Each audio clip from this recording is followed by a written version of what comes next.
Boy, do I have a doozy for you on this episode.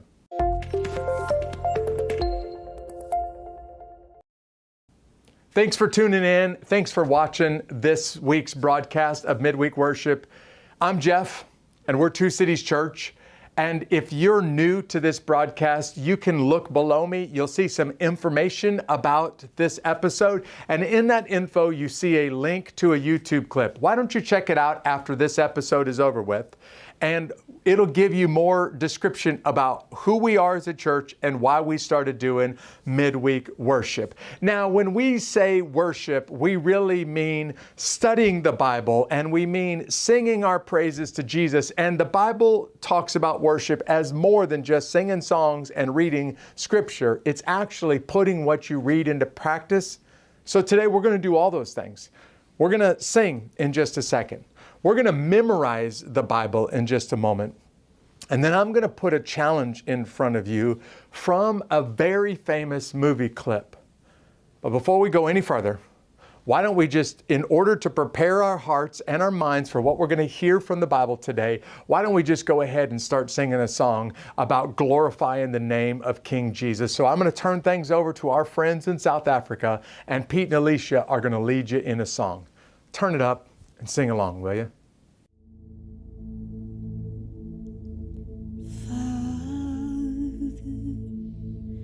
We love you, we worship and adore you. Glorify thy name in all the earth.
Hey, now that we've been able to express our love for King Jesus in a song, let's talk theology for just a second.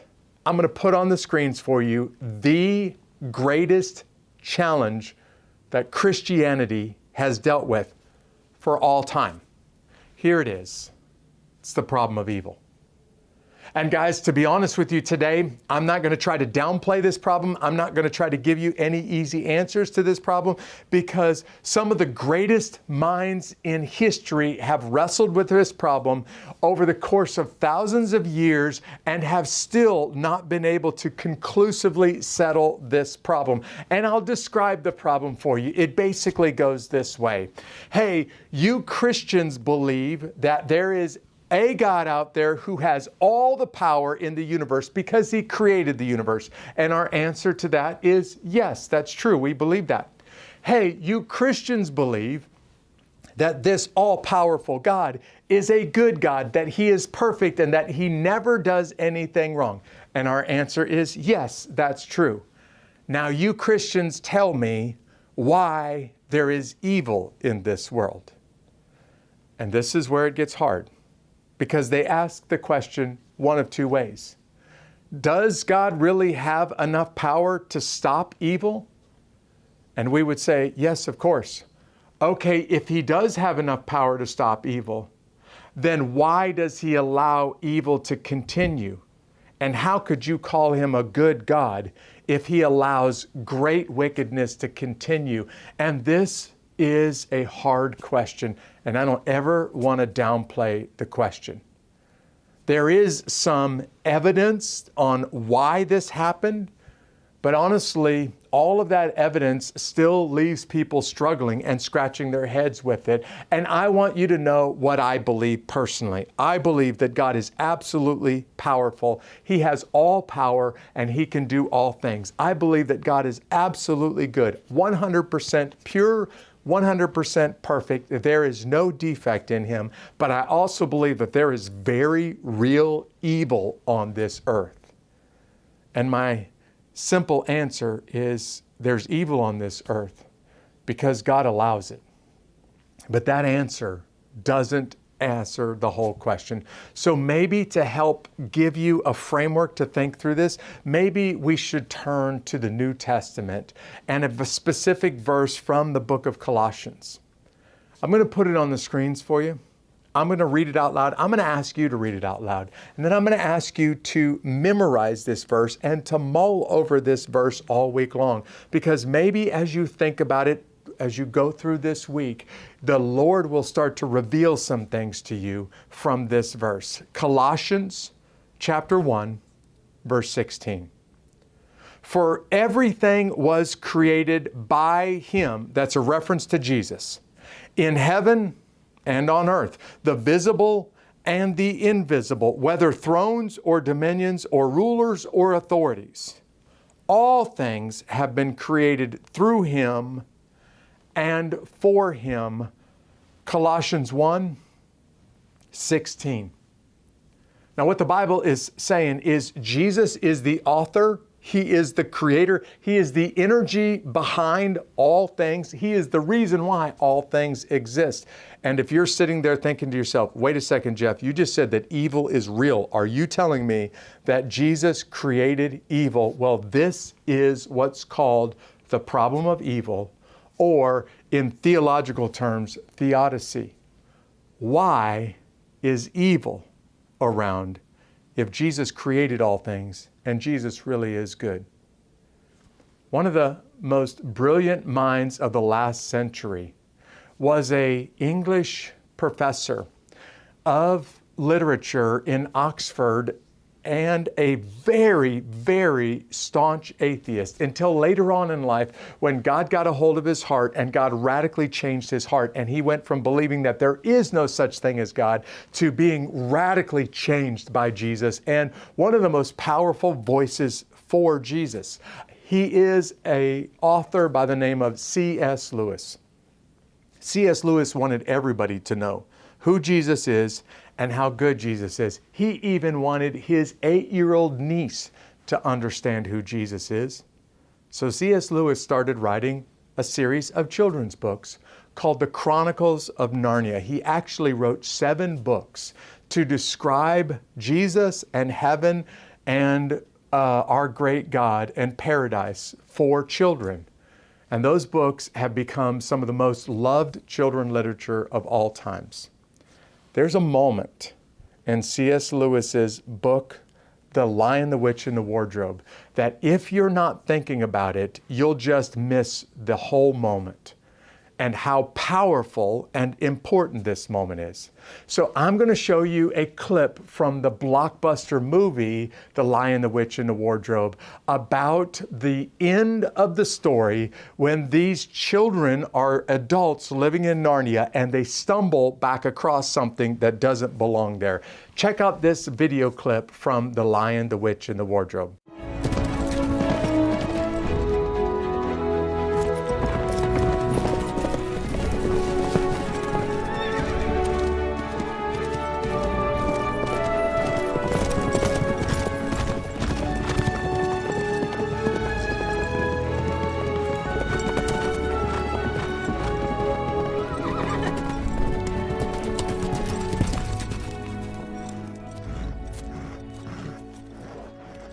Philip?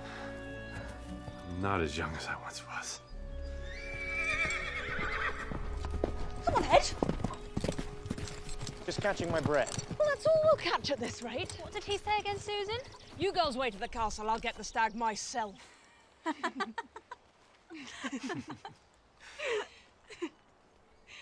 What's this?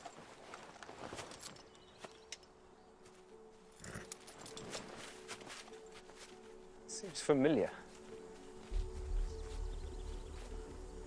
Is it from a dream? Or a dream of a dream? Spare. Lucy? Not again. Lou? Come on.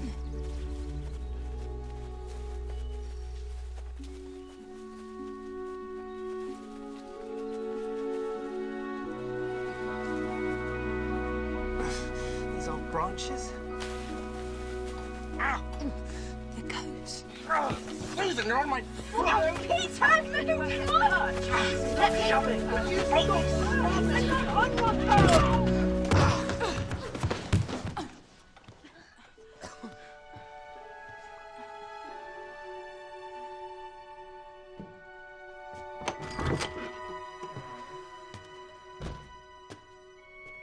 Oh, there you are. What were you all doing in the wardrobe? You wouldn't believe us if we told you so.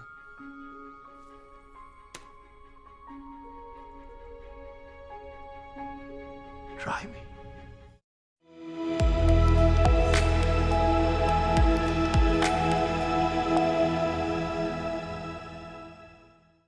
At the end of this clip, did you notice that these 4 children, Lucy, Edmund, Peter, and Susan, are walking through, well, actually riding horses through paradise, and they stumble across a lamppost.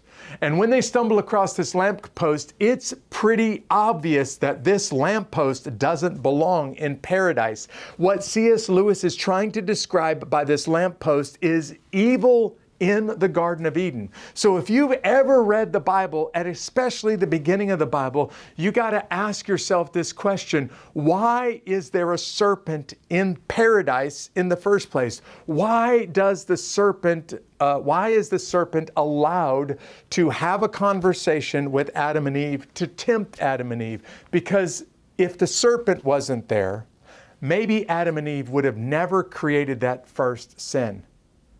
So here's the question. I'm going to put it on the screens for you, and I'm going to be honest with you. This one is a hard question. I want you to spend some time thinking about it before you answer that question as we get ready to wrap up this broadcast. And here's the question: did God make a mistake letting the serpent into the Garden of Eden? C.S. Lewis paints it in the children's book as a lamppost in the middle of the woods in Narnia. And I want you to wrestle with, why is there a serpent in the Garden of Eden in the first place? And did God make a mistake here? Why don't you answer that one as a family or with your friends after we end this broadcast? Thanks for joining me. See you next week.